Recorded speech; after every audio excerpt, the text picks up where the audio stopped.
Documento 65. O supercontrole da evolução.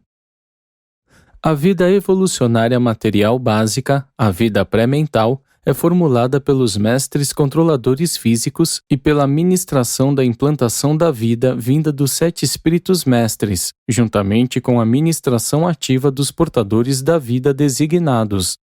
Como resultado da função coordenada dessa criatividade tríplice, desenvolve-se uma capacidade física do organismo para possuir mente, mecanismos materiais de reação inteligente aos estímulos ambientais externos e, mais tarde, aos estímulos internos ou influências que têm origem na própria mente do organismo. Há, então, 3 níveis distintos de produção e de evolução da vida. 1. O domínio da energia física, produto da capacidade da mente. 2. A ministração da mente, feita pelos espíritos ajudantes, influenciando a capacidade espiritual. 3. A dotação espiritual da mente mortal, culminando no outorgamento dos ajustadores do pensamento. Os níveis mecânicos não ensináveis de reação do organismo ao meio ambiente são do domínio dos controladores físicos. Os espíritos ajudantes da mente ativam e regulam os tipos de mente adaptáveis ou ensináveis não mecânicos, aqueles mecanismos de resposta dos organismos capazes de aprender a partir da experiência. E, à medida que os espíritos ajudantes manipulam, desse modo, os potenciais da mente, também os portadores da vida exercem um controle discriminador considerável sobre os aspectos ambientais do processo evolucionário, até o momento do aparecimento da vontade humana, a capacidade de conhecer Deus e o poder de optar por adorá-lo. É o funcionamento coordenado e integrado dos portadores da vida, dos controladores físicos e dos espíritos ajudantes que condiciona o curso da evolução orgânica nos mundos habitados. E é por isso que a evolução em Urântia ou em outro lugar tem sempre um propósito, nunca sendo acidental. 1. As funções dos portadores da vida. Os portadores da vida são dotados com potencial de metamorfose da personalidade que apenas poucas ordens de criaturas possuem. Esses filhos do universo local são capazes de funcionar em 3 fases diversas do ser. Geralmente, eles cumprem os seus deveres como filhos da fase intermediária, sendo esse o estado da sua origem.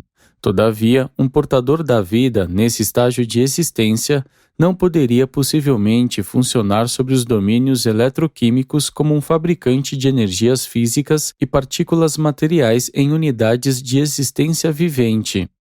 Os portadores da vida são capazes de funcionar e funcionam nos 3 seguintes níveis. 1. O nível físico da eletroquímica.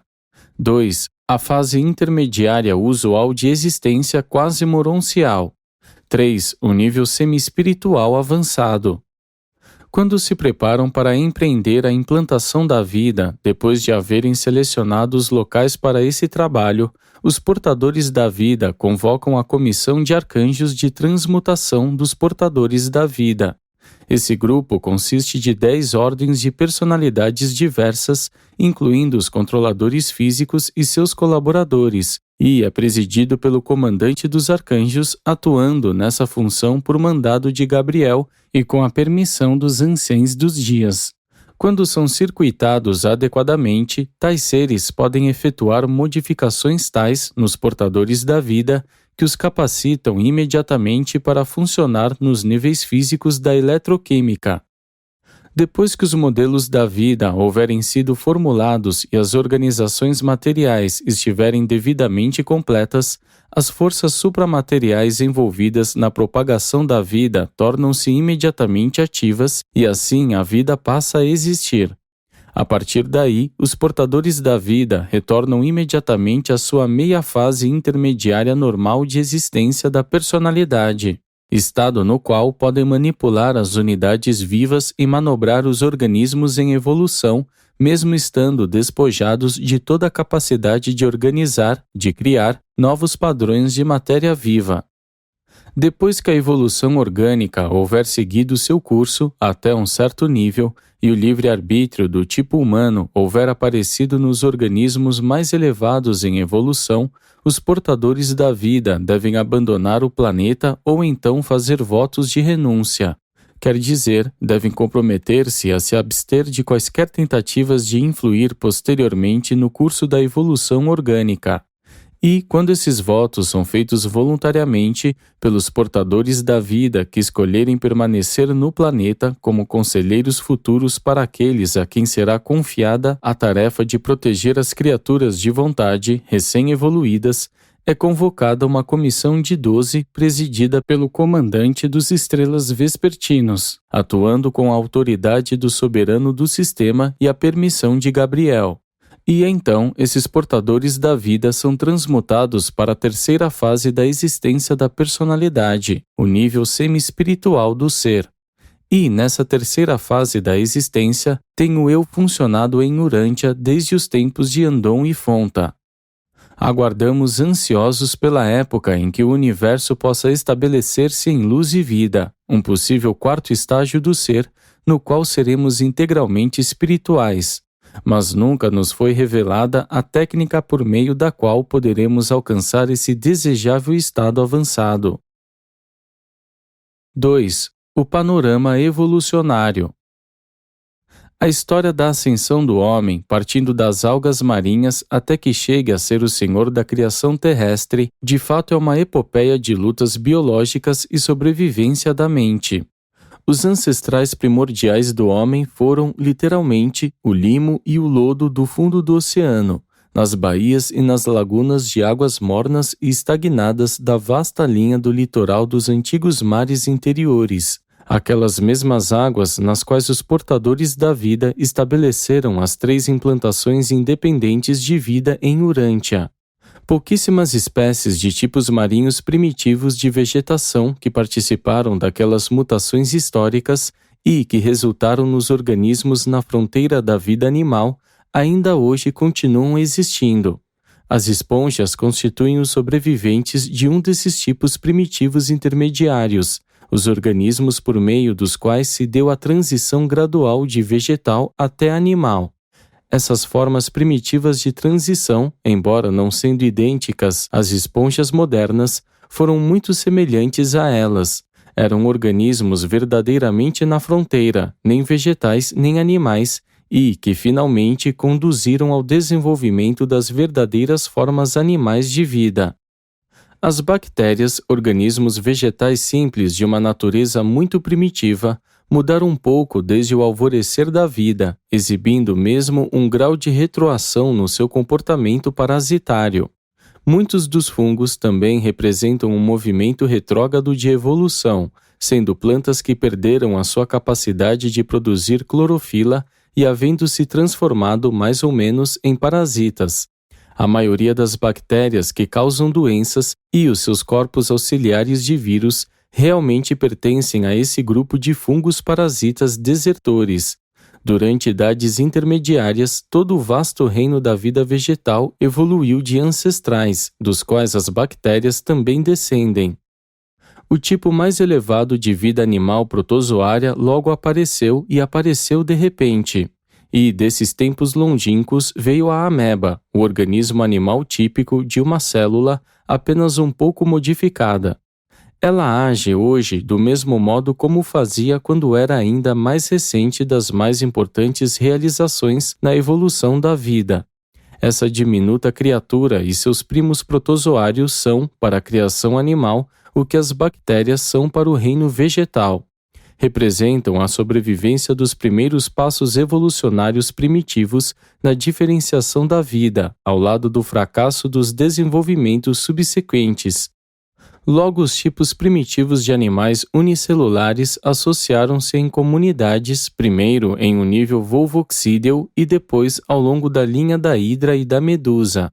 E mais tarde ainda evoluíram, resultando em estrelas do mar, crinoides, ouriços do mar, centopeias, pepinos do mar, insetos, aranhas, crustáceos e grupos correlatos de vermes da terra e sanguessugas, seguidos logo pelos moluscos, ostras, polvo e caracol.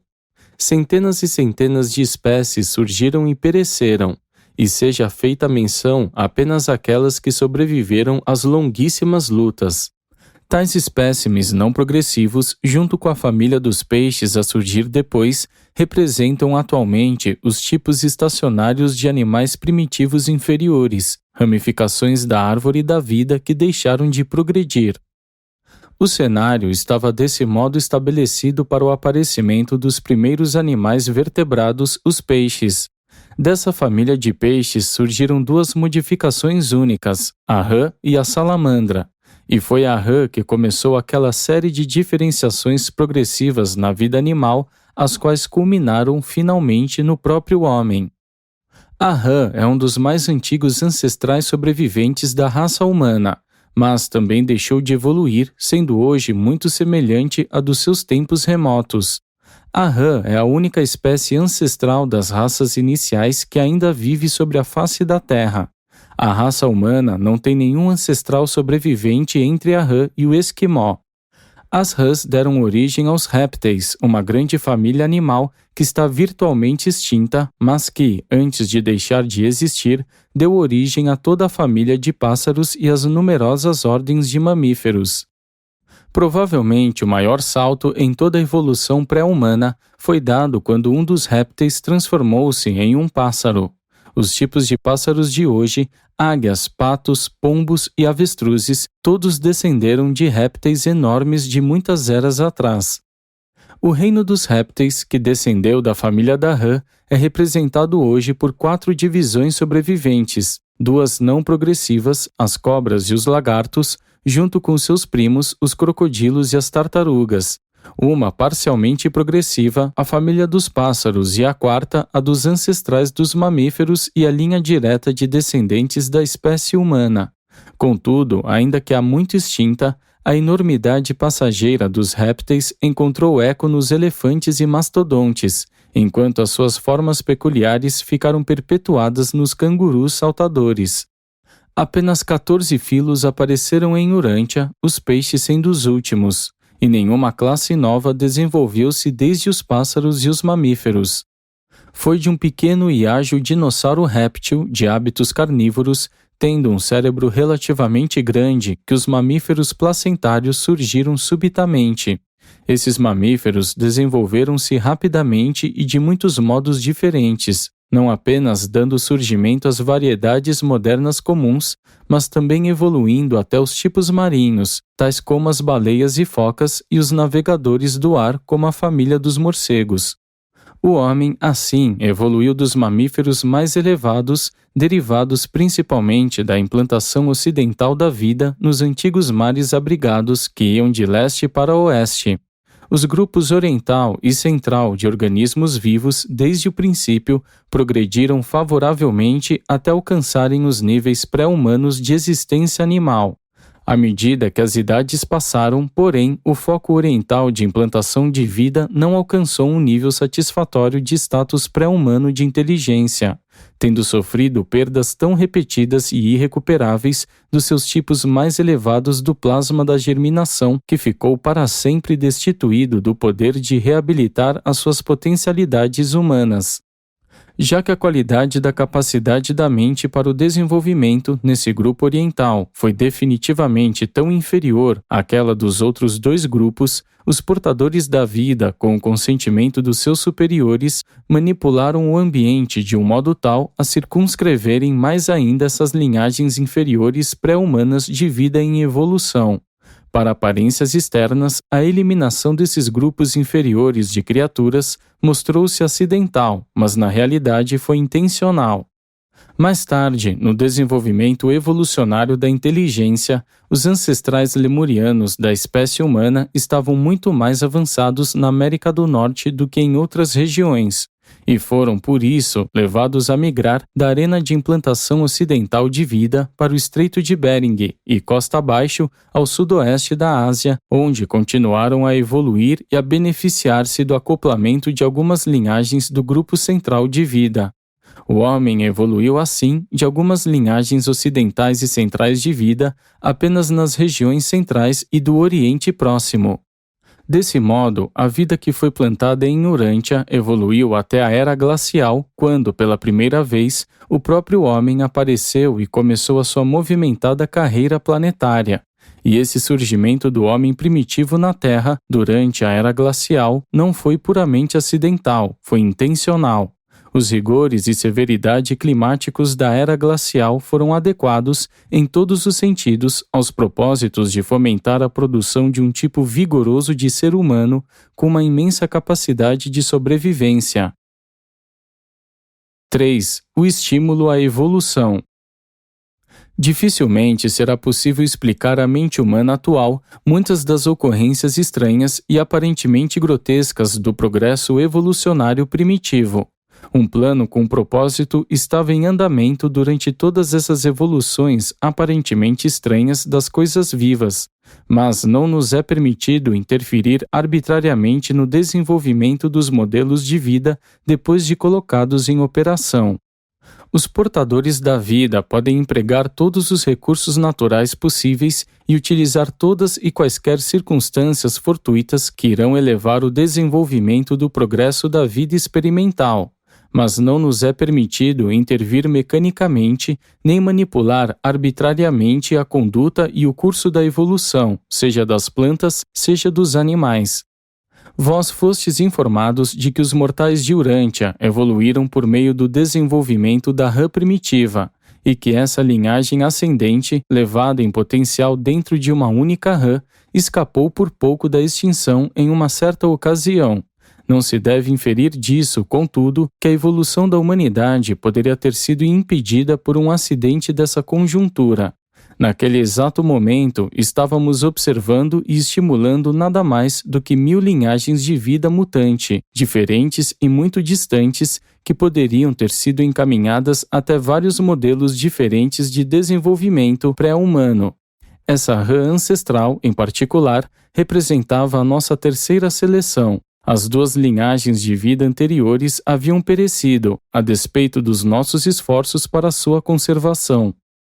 Mesmo a perda de Andon e Fonta, caso ocorresse antes que tivessem tido uma progenie, embora isso houvesse retardado a evolução humana, não a teria impedido. Depois do aparecimento de Andon e Fonta, e antes que os potenciais humanos mutantes de vida animal estivessem exauridos, nada menos do que 7.000 linhagens favoráveis haviam evoluído e poderiam haver culminado em alguma espécie de tipo humano em desenvolvimento. E muitas dessas raças melhores foram, subsequentemente, assimiladas pelas várias ramificações das espécies humanas em expansão. Muito antes de o filho e a filha material, elevadores biológicos, chegarem ao planeta, os potenciais humanos das espécies animais em evolução haviam se exaurido. Esse status biológico da vida animal é revelado aos portadores da vida por meio do fenômeno da terceira fase da mobilização do espírito ajudante, o que, de modo automático, ocorre concomitantemente com a exaustão da capacidade de toda a vida animal de dar origem aos potenciais mutantes de indivíduos pré-humanos. A humanidade em Urântia deve resolver os problemas que tem com o desenvolvimento mortal das raças humanas. Nenhuma raça mais irá evoluir de fontes pré-humanas em todo o tempo futuro. Esse fato, todavia, não exclui a possibilidade de se atingir níveis de desenvolvimento humano amplamente mais elevados, por meio de uma estimulação inteligente dos potenciais evolucionários ainda residentes nas raças mortais. Tudo o que nós, os portadores da vida, fazemos para fomentar e conservar as linhagens de vida antes do aparecimento da vontade humana, o homem deve fazer por si próprio, depois de tudo isso e depois que deixarmos de lado a nossa participação ativa na evolução. De modo geral, o destino evolucionário do homem está nas suas próprias mãos, e a inteligência científica deve, mais cedo ou mais tarde, substituir o funcionamento aleatório da seleção natural descontrolada e da casualidade na sobrevivência.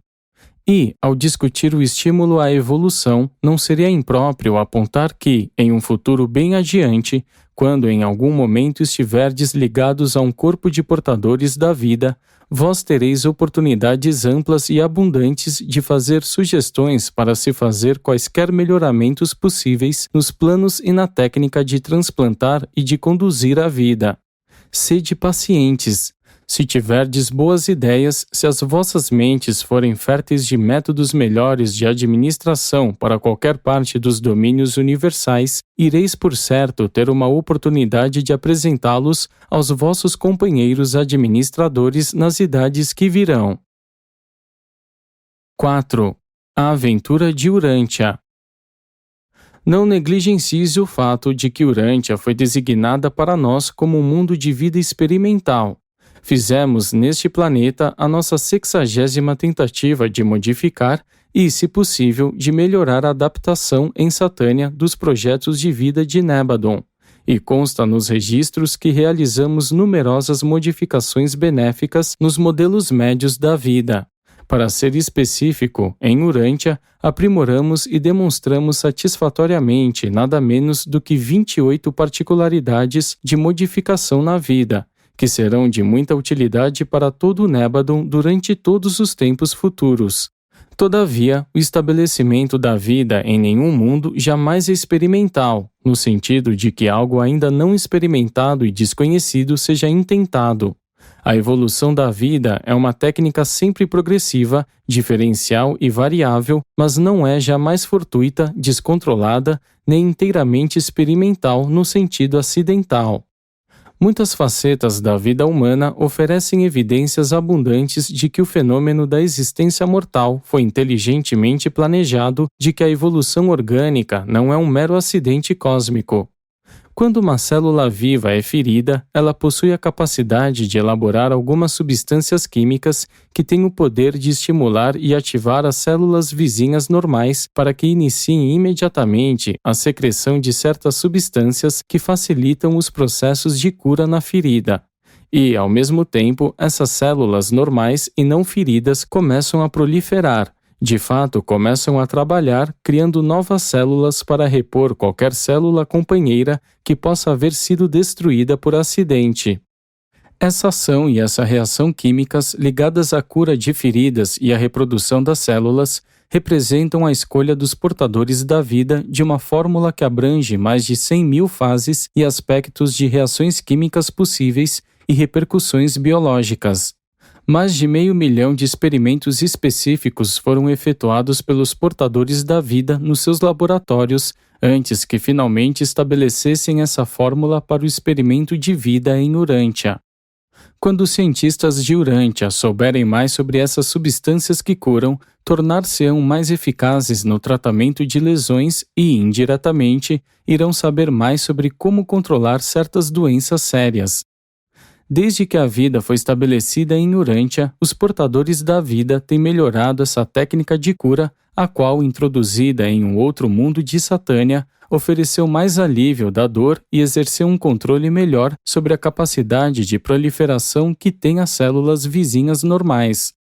Houve muitos aspectos singulares no experimento de vida de Urântia, mas os 2 episódios que se destacaram foram o aparecimento das raças andônicas antes da evolução dos 6 povos coloridos e, posteriormente, a aparição simultânea dos mutantes Sanjiques em uma única família. Urântia é o primeiro mundo em Satânia em que as 6 raças coloridas surgiram da mesma família humana. Geralmente, estas advêm de linhagens diversificadas de mutações independentes dentro da raça animal pré-humana, e usualmente aparecem no mundo uma de cada vez e sucessivamente durante períodos longos de tempo, começando pelo homem vermelho, passando pelas diversas cores e indo até o índigo.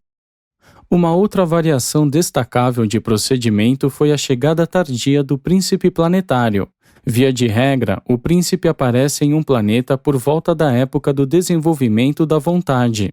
E, se esse plano houvesse sido obedecido, Caligastia poderia ter vindo para Urântia até mesmo durante a vida de Andon e Fonta, em vez de quase 500 mil anos mais tarde, simultaneamente com o aparecimento das 6 raças Sanjiques.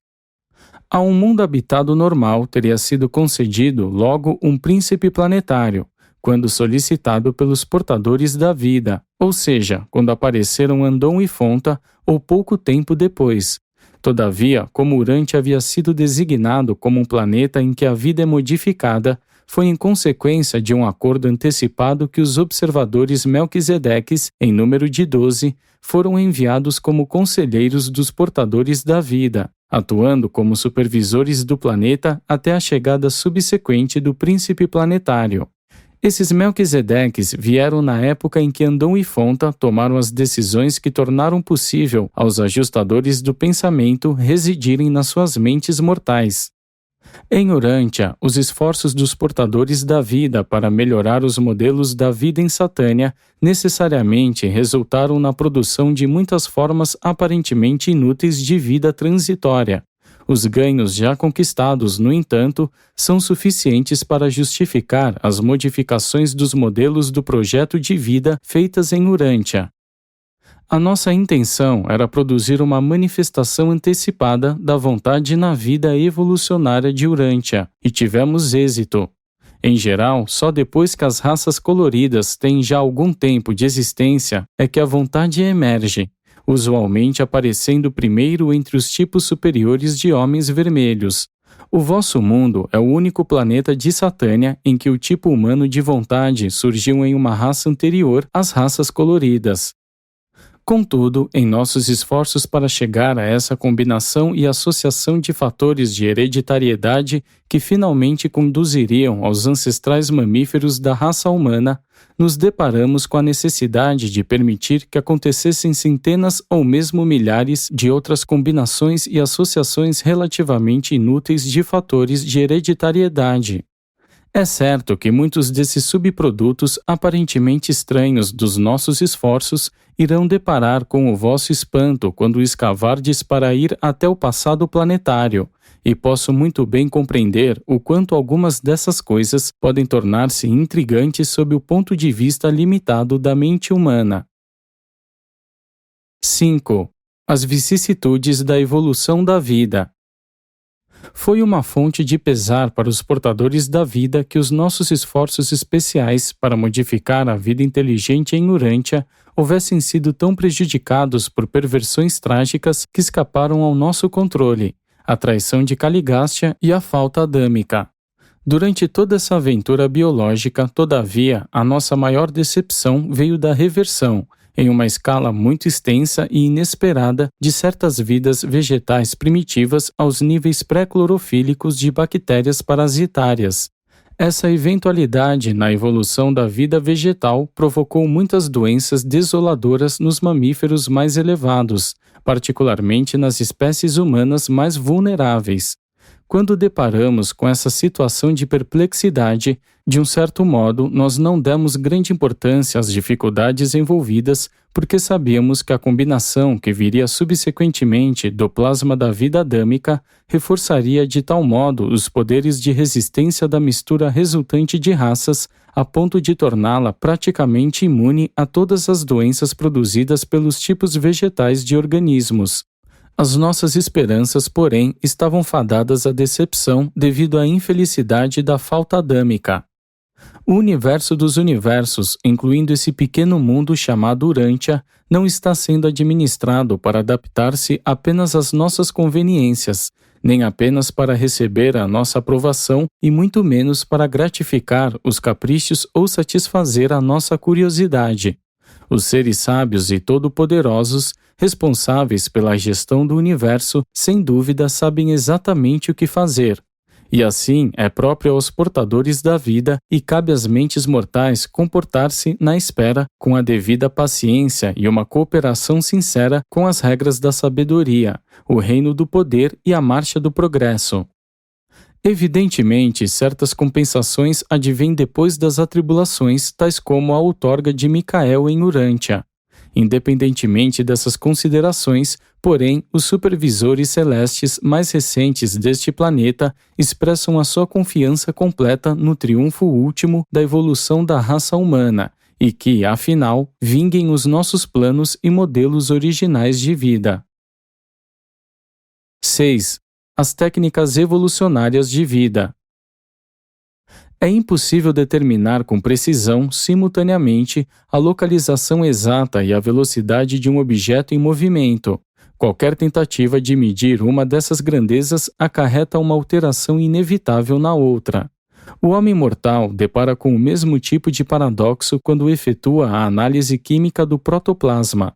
O químico pode elucidar a composição química do protoplasma morto, mas não pode discernir a organização física nem o funcionamento dinâmico do protoplasma enquanto está vivo. O cientista chegará mais e mais próximo dos segredos da vida, mas nunca os localizará e por nenhuma outra razão senão a de ter de matar o protoplasma para analisá-lo. O protoplasma morto pesa tanto quanto o protoplasma vivo, mas já não é o mesmo. Há um dom original de adaptação nas coisas e seres vivos. Em toda planta ou célula animal viva, em todo organismo vivo, material ou espiritual, há um desejo insaciável de alcançar uma perfeição sempre crescente de ajuste ao ambiente, de adaptação do organismo para aumentar a realização da vida.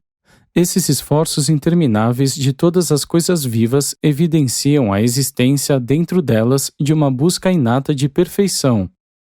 O mais importante passo na evolução das plantas foi o desenvolvimento da capacidade de produzir a clorofila, e o segundo maior avanço foi o esporo haver evoluído até uma semente complexa.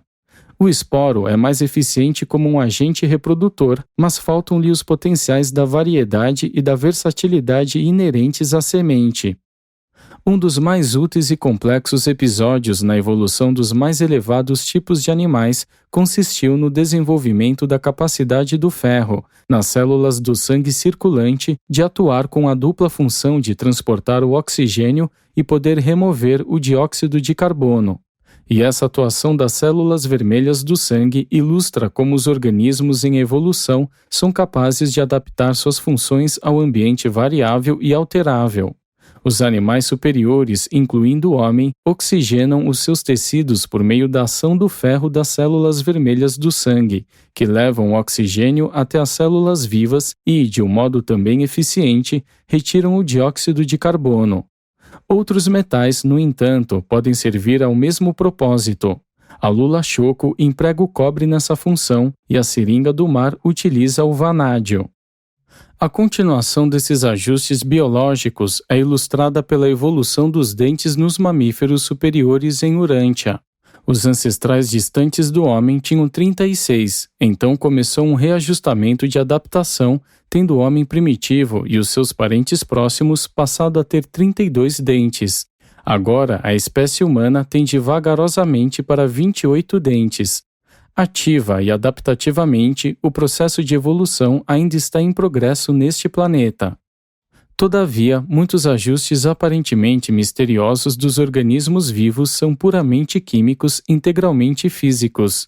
A qualquer momento, na corrente sanguínea de qualquer ser humano, há a possibilidade de acontecerem até 15 milhões de reações químicas entre os hormônios de uma dúzia de glândulas endócrinas. As formas inferiores de vida vegetal são totalmente sensíveis ao meio ambiente físico, químico e elétrico. Entretanto, à medida que se ascende na escala da vida, as ministrações da mente dos 7 espíritos ajudantes tornam-se, uma a uma, mais atuantes, e a mente propõe-se cada vez mais ajustar, criar, coordenar e dominar. A capacidade dos animais de adaptar-se ao ar, à água e à terra não é um dom sobrenatural, mas um ajustamento suprafísico.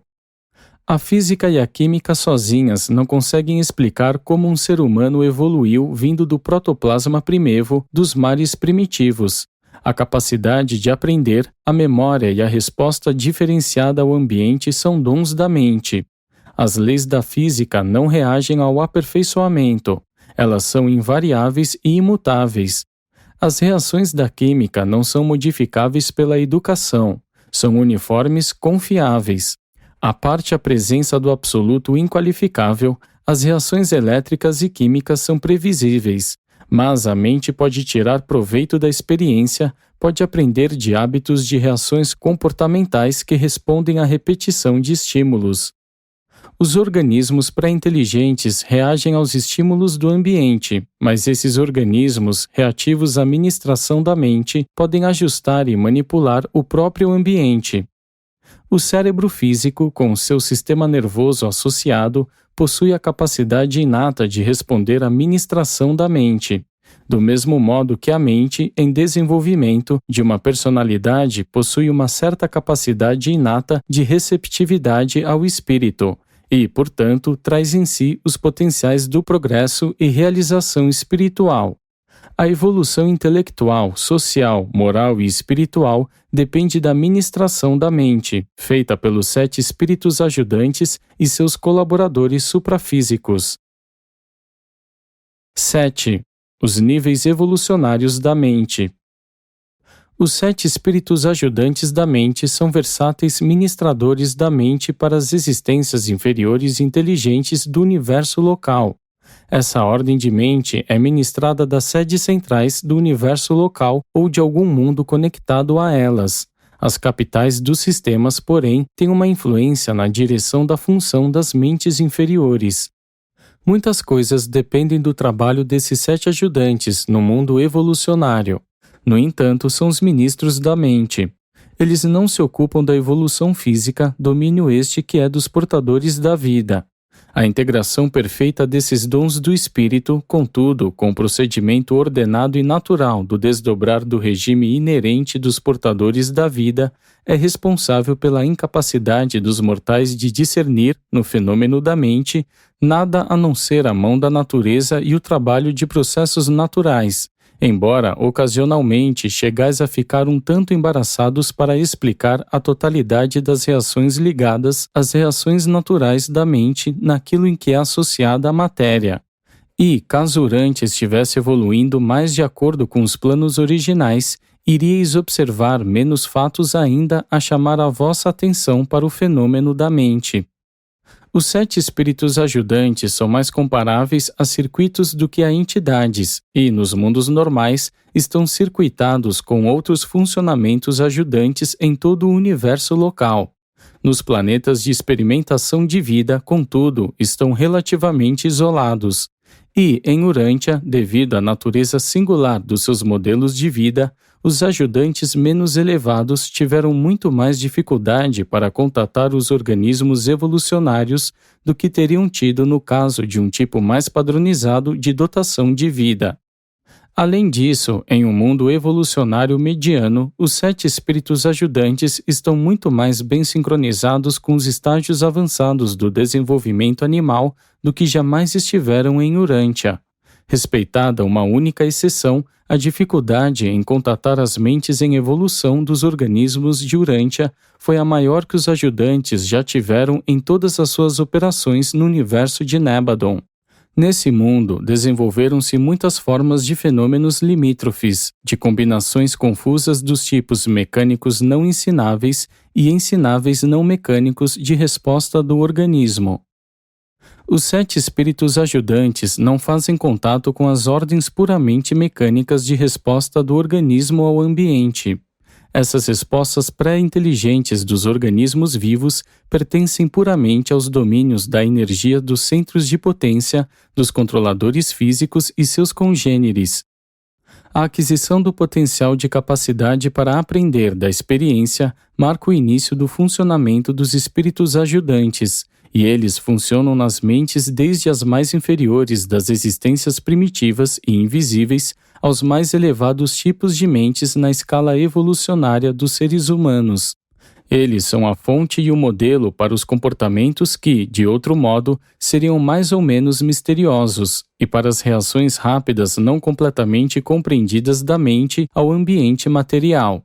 Essas influências, sempre fiéis e dignas de confiança, devem por muito tempo levar adiante as suas ministrações preliminares antes que a mente animal atinja os níveis humanos de receptividade ao espírito.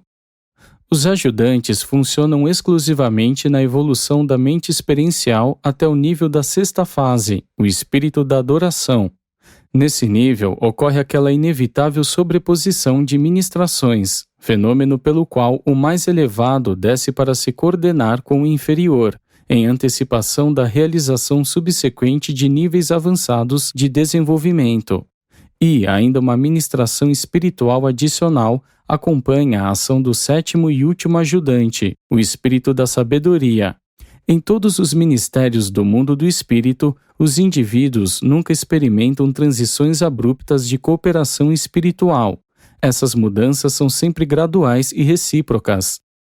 Os domínios da reação física, eletroquímica, de resposta mental aos estímulos ambientais deveriam sempre ser diferenciados e, por sua vez, devem todos ser reconhecidos como fenômenos à parte das atividades espirituais. Os domínios da gravidade física, mental e espiritual são reinos distintos de realidades cósmicas, não obstante as estreitas inter-relações. 8. Evolução no tempo e no espaço. O tempo e o espaço estão indissoluvelmente ligados. Há uma interassociação inata. Os atrasos no tempo são inevitáveis em presença de certas condições do espaço. Se os atrasos prolongados no tempo levado para efetuar as mudanças evolucionárias de desenvolvimento da vida vos deixam perplexos, eu diria que não podemos cronometrar os processos da vida de modo a fazê-los desdobrarem-se mais rapidamente do que permite a metamorfose física de um planeta. Devemos esperar pelo desenvolvimento físico natural de um planeta. Não temos absolutamente nenhum controle sobre a evolução geológica. Se as condições físicas permitissem, arranjaríamos para que acontecesse a completa evolução da vida em muito menos tempo do que 1 milhão de anos. Mas estamos todos sob a jurisdição dos governantes supremos do paraíso, e o tempo não existe no paraíso. O critério individual de medir o tempo é a duração de cada vida. Todas as criaturas são condicionadas assim pelo tempo e, portanto, consideram a evolução como sendo um processo excessivamente longo. Para aqueles de nós cujo ciclo de vida não é limitado por uma existência temporal, a evolução não parece ser uma transação tão prolongada. No paraíso, onde o tempo não existe, essas coisas estão todas presentes na mente da infinitude e nos atos da eternidade. Do mesmo modo que a evolução da mente depende do lento desenvolvimento das condições físicas ou é retardado por ele, também o progresso espiritual depende da expansão mental e o retardo intelectual atrasa-o infalivelmente. Contudo, isso não quer dizer que a evolução espiritual seja dependente da educação, cultura ou sabedoria. A alma pode evoluir independentemente da cultura mental, mas não na ausência da capacidade mental e do desejo. A escolha da sobrevivência e a decisão de alcançar uma perfeição sempre crescente de fazer a vontade do Pai no céu. Embora a sobrevivência possa não depender da posse de conhecimento e sabedoria, a progressão muito certamente depende. Nos laboratórios evolucionários cósmicos, a mente é sempre dominante sobre a matéria e o espírito está sempre correlacionado à mente. Se essas dotações diversas não se sincronizarem e se coordenarem, isso pode causar atrasos no tempo. Mas se o indivíduo realmente é sabedor de Deus e deseja encontrá-lo e tornar-se como ele, então a sobrevivência está assegurada, a despeito dos obstáculos do tempo. O status físico pode prejudicar a mente. O desvirtuamento mental pode retardar a realização espiritual, mas nenhum desses obstáculos pode derrotar uma escolha feita pela alma com toda a sua vontade. Quando as condições físicas estão amadurecidas, as evoluções mentais súbitas podem acontecer. Quando o status da mente é propício, transformações espirituais súbitas podem ocorrer.